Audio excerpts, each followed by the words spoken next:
In today's podcast, we will be discussing topics related to trauma, which may be distressing or triggering for some listeners and viewers. We advise caution and recommend that anyone who might be affected by such content consider their comfort and well-being before proceeding. Well, hello there again, Dr. Francis. Hello, Dr. Murray. How are you? I am very good. Thank you for asking. Just coming off the heels of a sex conference at the North Carolina Association for Marriage and Family Therapy. And so it's a wonderful time talking about making nice with naughty. And so I'm excited to continue that conversation with you today here too. Thank you so much. Yeah, we have this is kind of a heavy, that's not kind of, it is a heavy subject today. And we're continuing, we're still, tracking through chapter 9 and Victim to Victorious. And, last time we met, we went over went over a lot of information that people could find triggering and concerning. So we talked about, Tom, making sure that this was not just done in one session, but we could do this in multiple sessions for that reason. And I'm excited about this because today, it's all about how do you get over this, right? Mm. How do we evolve? How do we heal? And I'm excited to kind of dig in. Do you mind giving us a little summary of what we've talked about so far? Yeah, so we talked about how certainly a lot of people have experienced sexual trauma, and that can influence their experience of sexual pleasure with their partner, especially those echoes of a history of early childhood experiences when they influence how people show up within their sexual relationship. And the overarching theme of the chapter of Victim to Victorious is really a reminder that if you're here in this moment listening to this podcast, then that's all the evidence that I need that proves that you have survived everything that has ever happened to you. And that was not by accident, that you had to show up to life each time, putting one foot in front of the other. And that is a heroic story. That is a story of victoriousness and really honoring that part of people's life legacy. Oh, I couldn't agree more. I could not agree more. We talked about that last time, and I appreciate you bringing that back up again. When I think about the fact that we take so much for granted, there's so much, well, I'm just here. No, you're here. You went through a lot to be here. So I appreciate you reminding us of that.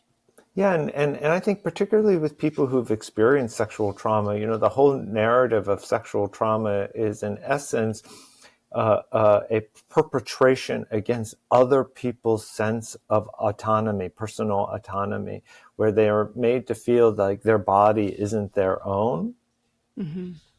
And that healing journey is reclaiming that truth that your body is yours, and to be mindful of not inadvertently perpetuating the narrative that your body is not yours. Yeah. Right. And we'll talk a little bit more about that in this podcast when we get to the healing narrative. Right, right. So I would like to just start off with a question. As we've talked about the over-controlled, as we've talked about the ego, talked about self-esteem, you have a very interesting perspective on self-esteem. Can you expand on that? Yeah, for sure. Our profession is one where we love the term self-esteem. And therapists and lay people alike are quick to want to put that label of low self-esteem, and that being the reason for the person's problems in their life. Well, when I hear the word self-esteem, I kind of throw up. There's a little throw up, A little gag. a little gag response, right? Because self-esteem is inherently self-evaluative. It's conditional. It's saying when I'm doing good, I can feel good about myself. But if I'm doing badly, I risk feeling bad about myself. Right? That self-esteem forces you to seek evidence of your own worth, and there's a particular flaw when we're trying to figure out, when we have that concept of self-worth, because I don't believe people have worth. Right? Wait. Stop. Stop. You don't believe people have worth? People do not have worth. I contend that people do not have worth. And so let me break that down a little bit. Please. If we can just do a thought experiment. Oh, no. When we assume that people have worth, then we assume that people's value can go up or down, depending on a certain set of circumstances, right? Yes. But this thermos here, right? This is my favorite thermos. It's a Starbucks thermos, and it keeps my drink hot all day long, right? And I love it. But if I were to say to you that this was the best thermos that has ever been created in all of human history, that there is no other thermos on this planet better than this particular thermos, does that make it true? No. No. So the value of the thermos is not inherent in the thermos. The value of the thermos is projected onto it. So what does that have to do with people? Yes. So if I believe in that I have self-worth, then I'm looking at what do other people think about me? Right? Oh. How do other people experience me? And that if other people experience me as having value, then I feel good about myself. But then if I'm in a situation where I'm not getting that information, then I may question my own value. And so to me, the whole idea of self-worth, self-esteem, I mean, it may be hyperbolic, but it harkens to me like the slavery block. And someone is making a decision about how much is that person, how much is that person, how much is that person, right? When an alternative is self-acceptance. So rather than this focus on self-esteem, we move into the realm of self-acceptance, where we acknowledge that we have strengths and we have limitations, but none of it defines me. None of it defines me. My history doesn't define me. My trauma doesn't define me. Those aren't the things that define me. So I can tell you that those things that have happened, those experiences that you've been through, certainly they are a part of you. That they're always going to be something that you experienced. That's right. Right? I agree it doesn't define you, but it also shapes who you are because of how you navigated through that, how that experience will help or hinder future experiences. But that's not self-esteem. It's not self-esteem.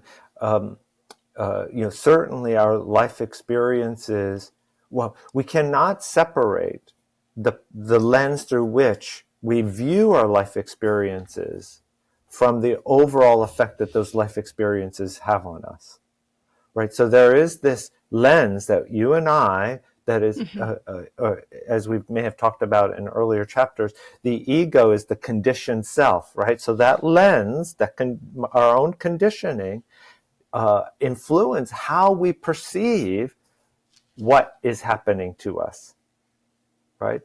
And how do we know that? Well, if we had 100 people experiencing that same experience, they're not all going to have the same story about that experience. Correct.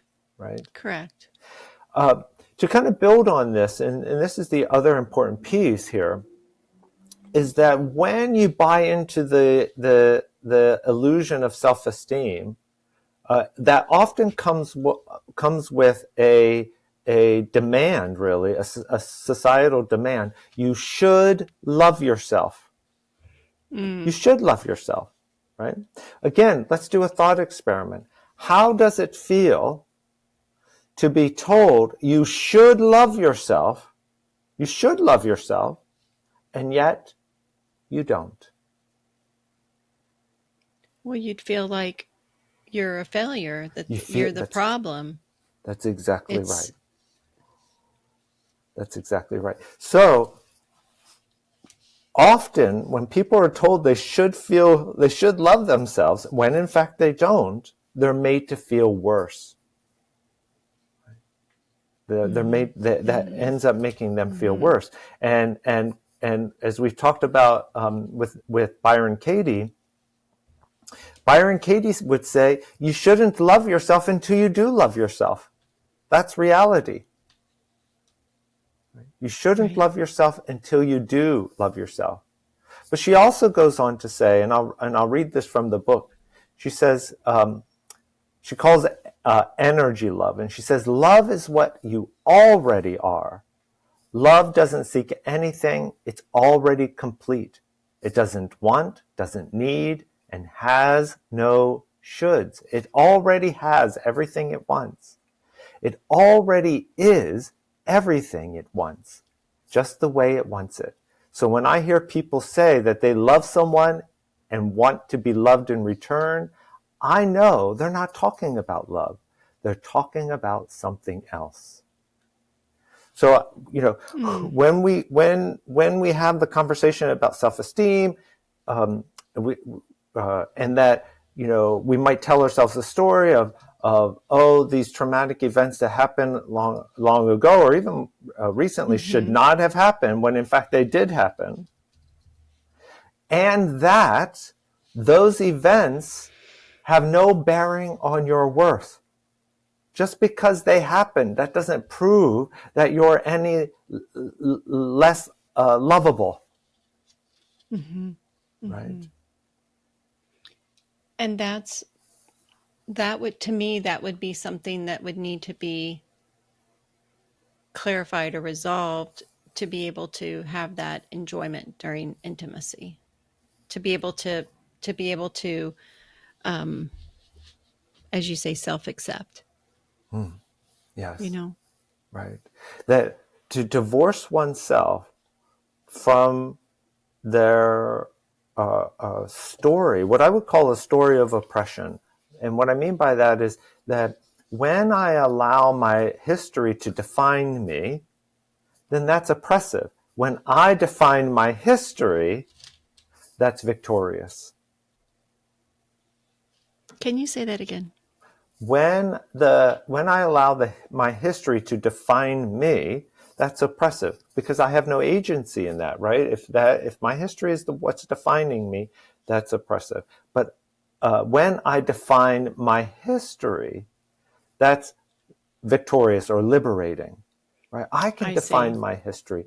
I survived that. I wished I didn't have to have experienced it, but the reality is I did experience it, and I survived it, and that wasn't by accident. I see. And it certainly feels a lot different.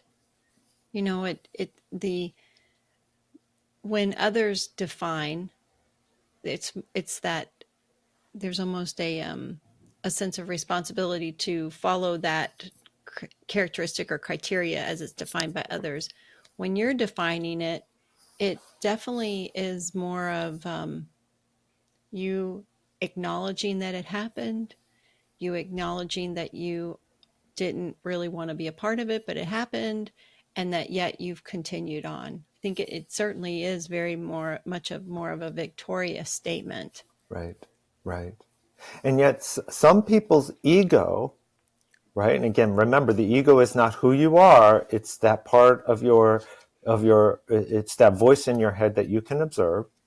Some people's ego is incredibly invested in the story of victimhood. Yeah. Right. Yeah. And I give some examples of how that victimhood personality can show up. Right. So they may have a intense need for recognition. They may have difficulty empathizing with others, especially if the other person has a story of their own victimhood that is drawing attention away from one's own story of victimhood or victimization. They can also experience that moral superiority that we've talked about relative to the OC temperament. And there's the added desire for vengeance, right? So those are the kind of the four qualities of that victimhood personality.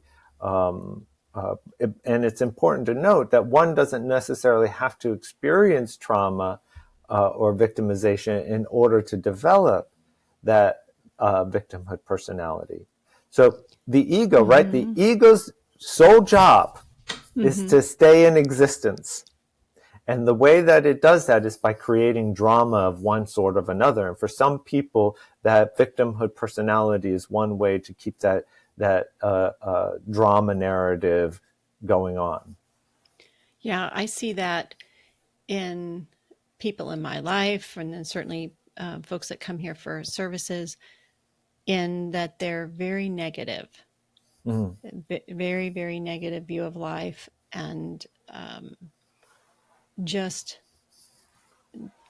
are there. It's a different. It's they come with more to complain and talk about all the problems in the world or around them, and there's not a lot of self-reflection. Right, right.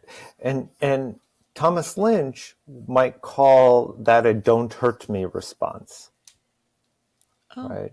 That kind of way of blocking unwanted feedback or blocking requests by standing behind the victim role so that others will then adjust to the narrative of the victim narrative. They'll adjust, and so they may be less demanding of the person, right? If the person, for example, I'm thinking something that I've often have heard in these situations, my partner should honor or respect my abuse history. Yes. Right. Their expectations of me are hurting me. It's unfair that they aren't taking my history into account. They should wait indefinitely, right? To be intimate until I'm ready. And there's not an acknowledgement of what is the cost of that ask or that expectation, right? They're very consumed with their own. They're not looking at how their actions affect those around them. Right. Very consumed, and that somehow that should be allowed because I am a victim. Right. Because I have done all these terrible, I've not done these terrible, I've had these terrible things happen. I've witnessed these things. I am broken, and I need to self-heal, but they don't know how to self-heal, right? So they just maintain this, I'm broken. I'm broken. And they'll often say, I have to feel comfortable first before having sex. Right?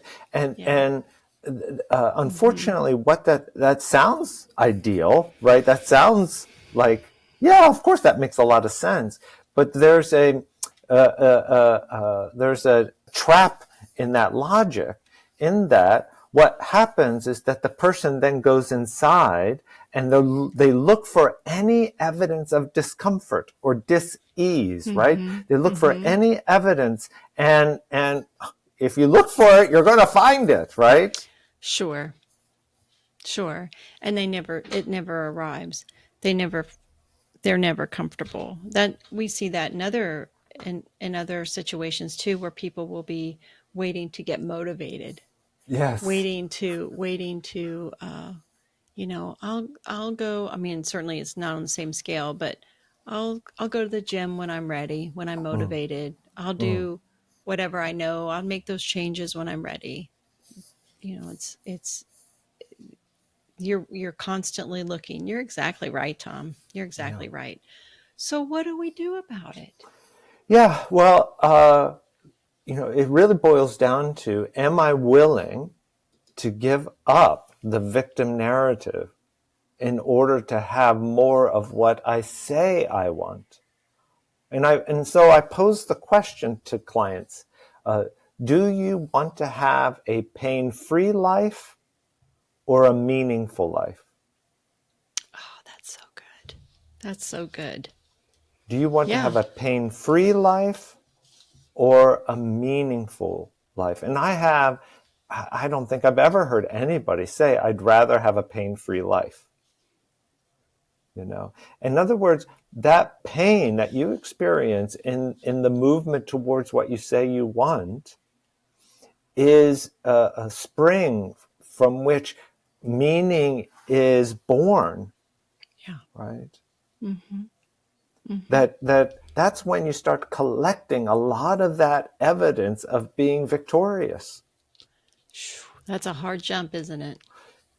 Well, that's interesting. People will often say, isn't that a hard jump? But it is the exact same movement, whether you're on a stack of books jumping off, or if you're on a ledge of a building jumping off. We're not advocating people to jump off ledges of buildings. You're right.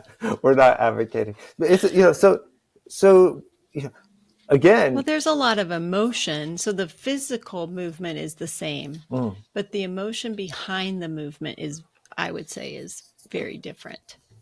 yeah. Say more. You And mean the terror, or what is it well, that? so stepping down from a stack of books, let's just say 2 feet of books. That is a people do that when they go downstairs. They jump from different. It's easy. It's not something they've done before. That's what I'm trying to say. Something they've done before. They've been successful in. And then jumping off a building, jumping off a cliff, same physical movement, but it's something they've never done before. And depending on the motivation to do it, like, am I going to do it because I want to end my life? Am I jumping off the cliff because there's this great body of water down below and I know that it's going to be amazing? What is the motivation? I think that has a lot to do with it too. But you're Yeah. exactly right. Physically, there's no different, same muscles, same nerves connecting to the muscles to cause the movement. Yeah. Same. Yeah. Absolutely the same. And I love that you talked about, what is it that you're jumping into? Mm-hmm. Over-controlled people fear uncertainty the most, right? They want absolute certainty that whatever risk they're going to take is going to result in a high reward, right? If I'm going to do Mm-hmm. something, if I'm going to risk something and OCs tend to be very risk averse. And Mm-hmm. so if I'm going to take a risk, I want a guarantee that I'm going to get a reward. I'm going to get a return on that investment, right? And of course, life is inherently uncertain. So an example will be a lot of OCs, and I see this more in men. They're afraid of rejection, Mm-hmm. right? They're afraid. They want absolute certainty that someone's going to accept their overture, right? Not because they're afraid of rejection as so much as they're afraid of the possibility of humiliation, right? They don't want to be humiliated. So it's one thing about being rejected, but it's the next, what comes after the rejection, Yeah. And right? the rejection is as they have defined it in their head. So not necessarily something like you would see on a movie, right? Where there's some sort of a movement. No, get away. I'm not interested in you. You're a terrible person. Like, but it could be um, there was a slight shift in the body, Mm, right? I think I see that. Like the rejection is something that as they define it. hmm. Yeah, right, right. And so uh, uh, people can lose sight of the courage that it takes to pursue the thing that they want, even if it results in a rejection. What are the wins? The wins are, hey, I broke some internal rule. For example, a lot of women have this rule that they can't ask someone out on a date, Mm-hmm. right? But if we kind of confront that rule, that's a courageous act of rebelliousness, right? That's Mm-hmm. literally making nice with naughty, being a little naughty, and doing the thing that society says is not the right thing to do, but that it's moving you towards the thing that you Mm-hmm. want. To me, that's being victorious. Yeah. Yeah. That's great. That's great. So in your in the book you talk, you use Sally or Sarah. Was it Mm. Sarah? Use Sarah's narrative and such. Um when we and I don't know if anybody how much they've read of the book when they're listening to the podcast, but in getting somebody like Sarah, getting somebody from that I'm a victim and how helping them to take that courage, helping them to make that leap or that little step or however you want to help them with that. How do they navigate through that? How do they know to do that? When do they know that I've got to take action? This has been on me too long. It's Mm. too heavy. I've got to take action. Is it just by the fact that they're here today listening to the podcast? you know? Right. Well, of course, it may be different for different people, but I think by and large, when someone's experienced a sexual trauma, one is invited to think about breaking the trauma up into different segments, if you will. So Mm-hmm. there's the trauma, there's the what has Mm-hmm. been done to me. Then there's the story that I tell myself about what has been done to me, Mm-hmm. right? And that story can often be what is more damaging, right? So, for example, in Buddhism, there's the story of death by the second arrow, right? So the first arrow is getting hit, right? Mm-hmm. The second arrow is the story that I tell myself that this wasn't right, this shouldn't have happened, I must be a terrible person, that I was in the wrong Oh place, my. I must, this person really must hate me, I totally am worthless because someone would do this to me. So it's really Mm. this dismantling of a sense of self repeated over time, Mm-hmm. right? I sometimes will remind clients, well, I might ask, well, how many times did your uncle, in the case of Sarah, how many times did your uncle sexually assault you? It happened once. How many times have you replayed it in your mind? Thousands of times, Mm. right?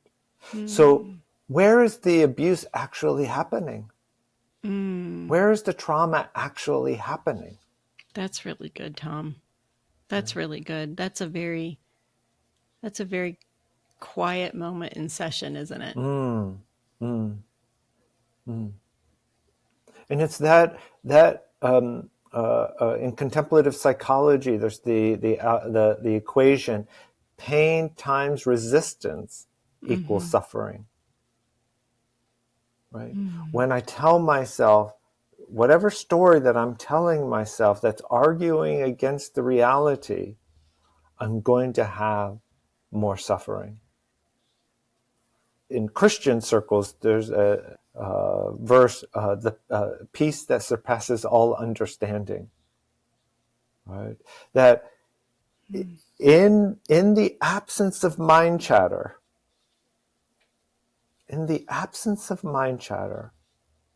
what would be wrong?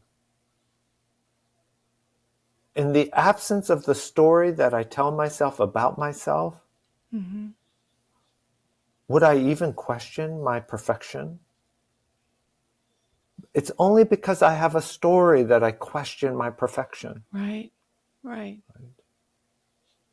That's why I struggle with self-esteem and really encourage this movement towards self-acceptance.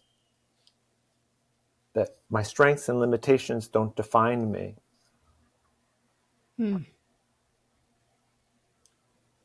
I get it. I get it. People do not have worth. I mean, get it shocks the system, doesn't it? Yes. Right? But if I believe people have worth, then what does that set me up to do? To be a judge of people. And then I categorize who goes into what bucket, who is more worthy than someone else. Right? That's dangerous territory. But it doesn't mean that people are worthless. That's right. And so I think that's where my brain went right away when you said people do not have worth. That's not what, but people are, we're not saying that people are worthless. Yeah, in the kind of colloquial sense, right? That's right. Yeah. Wow. Yeah. Wow. Well, Although, can I almost challenge that a little bit? Maybe. Eckhart Tolle says that everything that you ever experience in life, everything, all the good, all the bad, will condense down into a 3 to 4 inch dash between the date of your birth and the date of your death. Now, to the ego, that's incredibly depressing. But to who you are behind the ego, that's quite liberating. Oh, yes. That none of this will ultimately matter. Right. Yeah. I remember even growing up, my dad would say, in 100 years, nobody's going to care. Yeah. I've said, isn't it interesting that in just 3 short generations, it will be as if I never existed? Yeah. Yeah. Right. That's I right. mean, how many of us know our great-grandparents? Yeah. Let alone, certainly not, most people don't know their great-great-grandparents. Or even their name. Yeah. Yeah.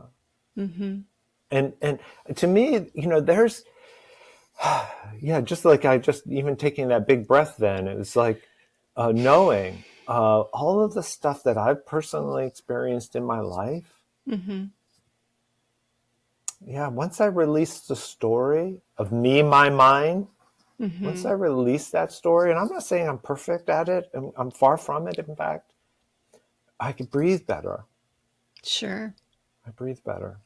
Sure. It's very liberating, for sure. And I can tell you, from the clinician perspective, you see it in their affect. You see it. You see the burden just lift. It's very rewarding. Yeah, yeah. If I may, to kind of go on, one of the most common hang-ups that people have in their path towards recovery is the thought of this shouldn't have happened to me. Right? We've talked about should. That's right. This shouldn't have happened to me. And the reason why that's a hang up is because how do you respond inside when you believe the thought that something shouldn't have happened to you and yet it did happen to you? It's a loop. You get stuck. You get stuck. And that's where Marsha Linehan, who was the developer of dialectical behavior therapy, she uses this story of a drunk driver careening down a road and coming to an intersection and hitting a 12-year-old boy in the intersection, right? The mind could say, oh, that 12-year-old boy shouldn't have gotten hurt. But the reality is that it could not have happened any other way. The laws of physics right are such that it had to happen exactly as it did happen. As why it happened. Yes, right. With that, we tend to put on some kind of moralistic lens, right? Particularly when we use words like shoulds. It makes me too really, when I hear things like that shouldn't have happened, it really gets me, I get a little frustrated when I hear that from other people, because it also, it's saying, well, if it had been, there's all these judgments that are made. Granted, it was a terrible thing, but there's also a lot of judgments made on who is it. When you say it shouldn't have happened to this 12-year-old boy, should it happen to a 22-year-old boy? Right? So when and people can leave comments in the bottom, but when I hear people, especially you hear this very much in the South, tragedy will hit. A tornado will come through, knock down a complete neighborhood, except maybe leave one or two houses. And people say, I'm blessed. My house didn't fall. So are you saying that your neighbor whose house did fall is not blessed? So to me, that falls right into that same thinking. It's a slippery slope. Yeah, it is. Yeah, it is. And it ties us back to this idea of people have value, right? And is it the insinuation that God or the universe valued that particular person and their family more because they got a house, right? That was still standing, and everyone else didn't? I mean, it's just, it's horrible. Yeah. It's horrible. Hello there, dear readers. I'm absolutely thrilled to announce the release of the Making Nice with Nadia audiobook, narrated by yours truly. As the author, I've poured my heart and soul in telling your story, especially how your psychological temperament shows up in the bedroom and how it gets in the way of intimacy. With every sentence, every emotion, I'm right there with you, guiding you through getting more meaning and fulfillment in your sexual and intimate relationships. The wait is over. You can now download the audiobook on Audible or from my website, drtommurray.com, and immerse yourself in where you reclaim the playfulness of your sexuality. My voice is your compass as you navigate through every titillating moment, gaining powerful insights from psychology. Claim your aha moment. Click on the link and join me on this unforgettable journey toward making nice with Nadia. Making Nice with Nadia audiobook, available on Audible. Download now. Yeah, it's interesting. You would bring up that idea of kind of these large-scale catastrophes, and some of the research around that, and those who come out of those large-scale catastrophes, I think, is really quite informative for people who have experienced sexual trauma. in that we typically think of, you go through these huge traumatic events and you're going to automatically experience post-traumatic stress disorder. Yeah, it doesn't happen. It doesn't happen. In fact, it doesn't happen for most people most of the time in most of these tragic situations. Quite opposite, most people experience post-traumatic growth. Oh, I like that. Yeah, most people do. And my colleagues, I think, would be wise to really remind clients that post-traumatic growth is the norm. Yes. That, yes, it feels like shit in this moment, right? Yes. It feels terrible. Yes. And Yes. yet the probability is you're going to learn something new about yourself. Right? You're going to develop greater resiliency as a result of this.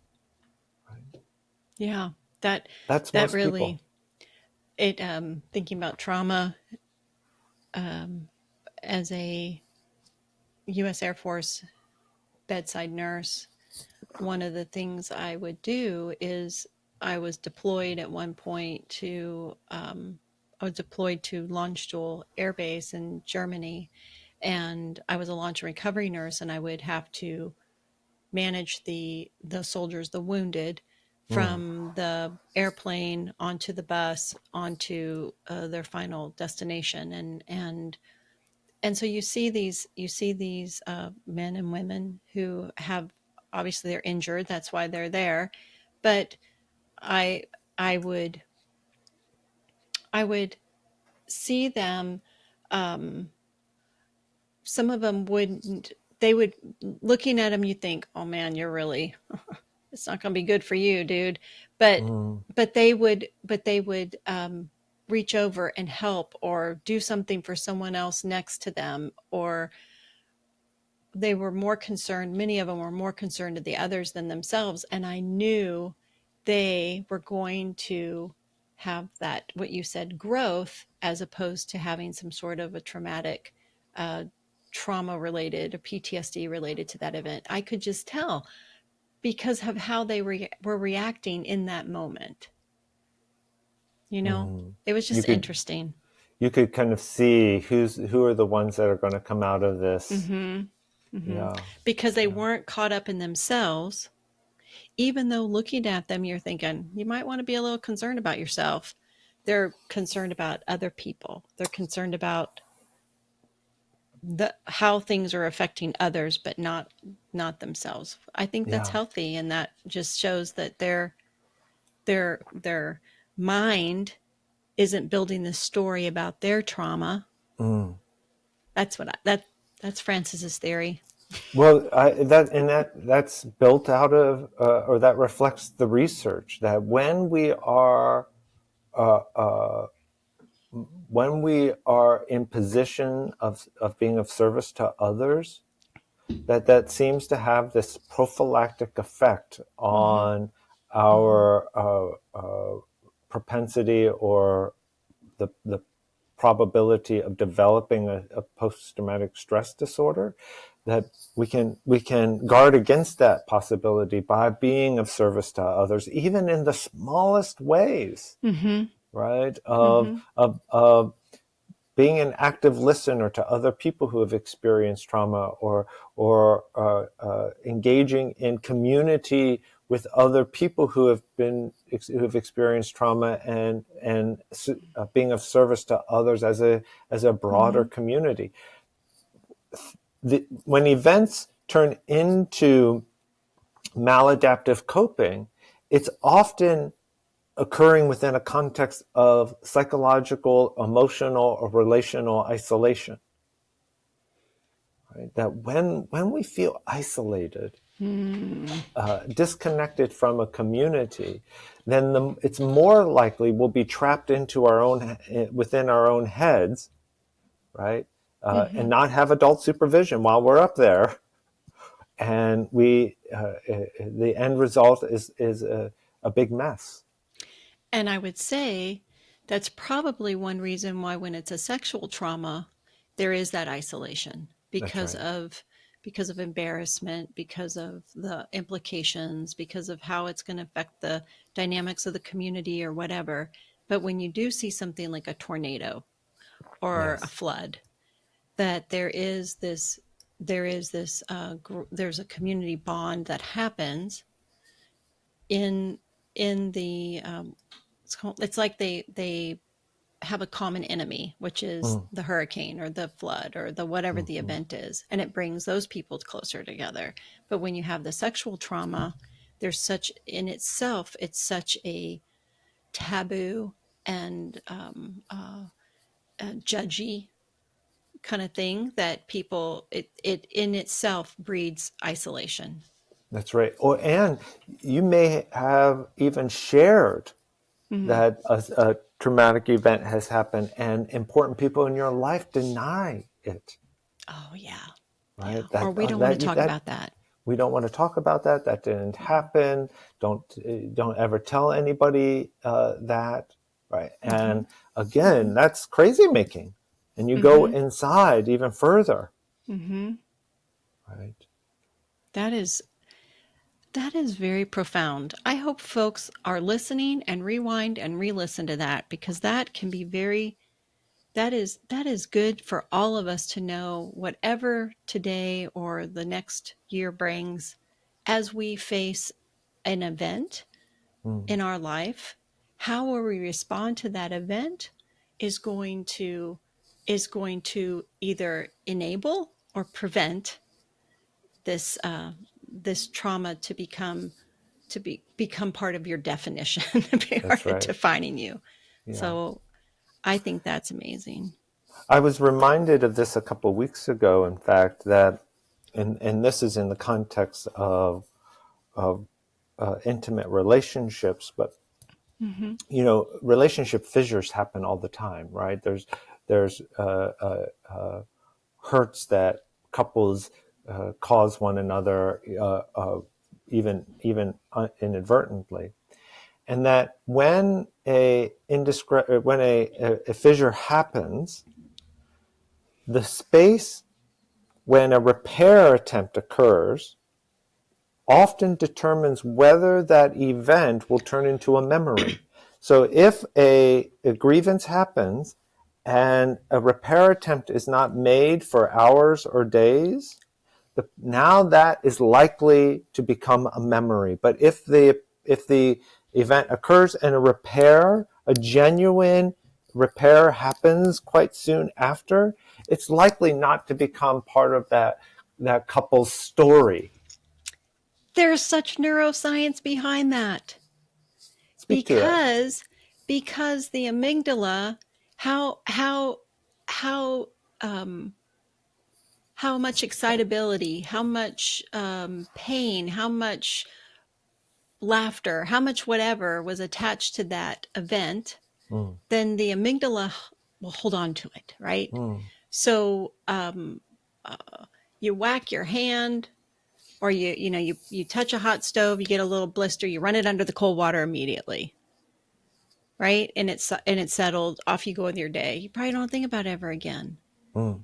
But if you just what you said, but but say you do burn your hand and you don't seek treatment, now it gets blistered. Now it gets bigger. Now there's pain associated with that.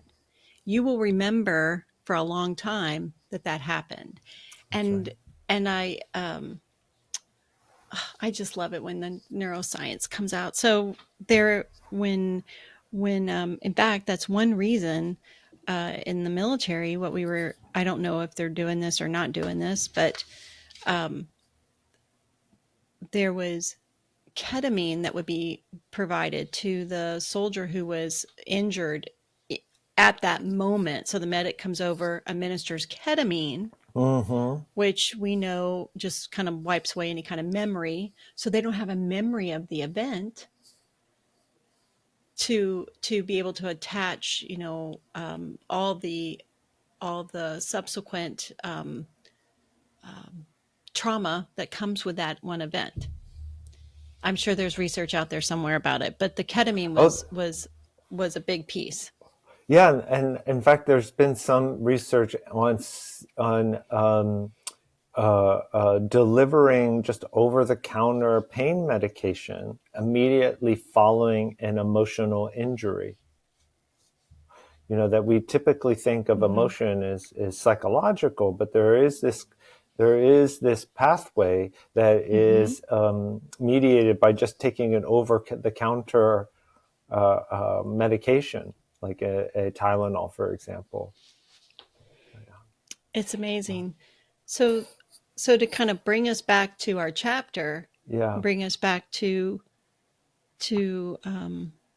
offering, assistance or a path for those that are listening and watching. When they've made the decision and they've gotten that courage to take the leap, do they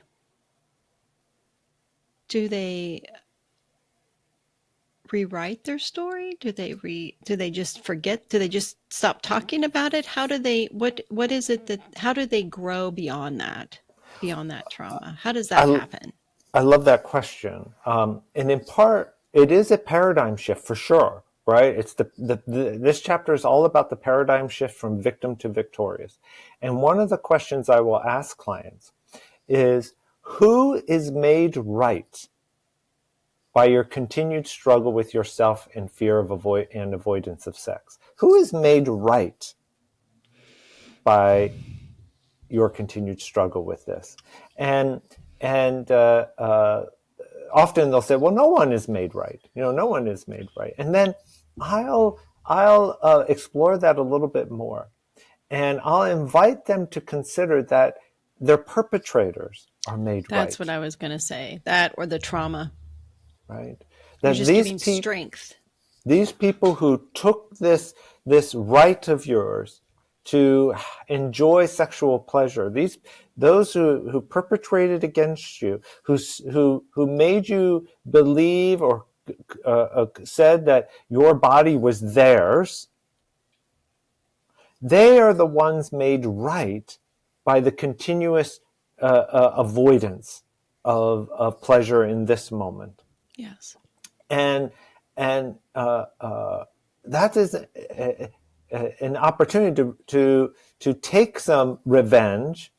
And George Herbert said the best revenge is a well-lived life. Right? Reclaiming your sexuality is the best revenge from sexual trauma. The best. I'm writing revenge. that down. That needs to be cross-stitched. The best revenge is a well-lived life. A well-lived life. That I want to heal the shame that runs my sex life, so that I can be relaxed and excited during sex. Right. So it's like, what is it we're letting go of? I want to be able to enjoy touching myself. I want to have the kinds of sex that interests me, right? I want to be more courageous. So it's asking the question, well, what is it that I would want? If I were free of this narrative, what is it that I would want? And then it's taking that action, bringing anxiety along for the ride. Always. Bringing that feeling of awkwardness with you, and then stepping in to that truth. Sure. And obviously, preferably, you have, or let me just say it differently. If you do not have a sexual partner who is sensitive to this need to bring anxiety and awkwardness, right? Maybe they're telling themselves the story that sex shouldn't be so hard, sex shouldn't be so complicated, right? They're shitting all over themselves. That it's time to maybe let that person go, right? Because we all deserve to be with people who are going to be supportive of our own journeys, right? Who are not going to be obstacles to our own journeys. That's not uncommon in our profession either, Tom. I'm sure you've seen it where I've had somebody that I've been working with, whatever the trauma is, whatever the issue is, and as they repair, as they heal, as they become living a life of their optimal level of wellness, enjoying life, they usually end up getting a divorce because Mm-hmm. their partner doesn't that the partner was attracted to them because of their story, because of their narrative, because of their because of who they were, but it wasn't a healthy relationship, right? Yeah, So I was just going to ask you about that. If you when you it's important that people realize that as you're changing, those folks around you will either adapt and accept, or they may become even more rigid because they like the old way. that's right. It was That working well certainly could for happen. them, Mm-hmm. Mm-hmm. right? And so that becomes part of your empowerment to realize, hey, this is this is my life. This is my little dash on the timeline of life, Mm. and and this relationship is not serving, it's not equitable, it's not serving us equally, right? So I Right. think that's usually the next thing that happens. Certainly, I've seen. Yes, I've seen Mm-hmm. that. And to remind people that if you're with someone for a long period of time, if and I'll use the context of marriage, Mm-hmm. you've had many marriages with the same person. You've had many marriages, but we can get very rigid in our own thinking around. Oh, you have changed. Well, we both have changed, Yes, yes. and we can also have a different marriage with each Mm-hmm. other because we're likely to have a different marriage with each other. We can either be constructing this with intention, or Mm-hmm. we can just be responsive and kind of on autopilot, Mm-hmm. right? What Right. kind of just like rewriting the narrative from victim to victorious, it also is, what kind of relationship do I want to have with my partner that's free of the influence of this history? Mm-hmm. And Hmm. that's where having a really good facilitator, a couples therapist who can Mm-hmm. navigate those conversations can be particularly handy. I think that your book is a great help as well to see where that path leads, especially for our over controlled viewers and listeners. They want to know what's the outcome, right? So Yes, by reading the book, you're certainly going to see the outcome. yes, yes. You know, it's you also have at the end of the chapter a forgiveness exercise. Mm. Do we have time to talk about that? I think we're getting very close to time, Okay. but I would just simply invite people Mm-hmm. to recall from last episode that forgiveness is giving up all hope for a better past. And Best. that means releasing oneself to be Mm-hmm. more present and enjoying the life that they're living in this moment, to really to squeeze the nectar out of this life, that they are more they're making themselves more available to what is in this moment than they are invested in being anchored into a prior moment. This is a very heavy session that we're having today, and I think people will be listening to this many times over and over again, for sure. Tom, it's been amazing, absolutely amazing. The next time we meet, we're on the last chapter, We are on the last chapter, chapter chapter 10. 10. Yeah, committing to the vision. Yes, yes. And it says you have a quote, commitment is an act, not a word. It's awesome. Well, I am committed to being with you next week. Thank you, Tom, and I as well. It's always a delight, and I encourage people to listen, re-listen, share this with others that you may know who would benefit from this information. Until next time. Bye. Bye.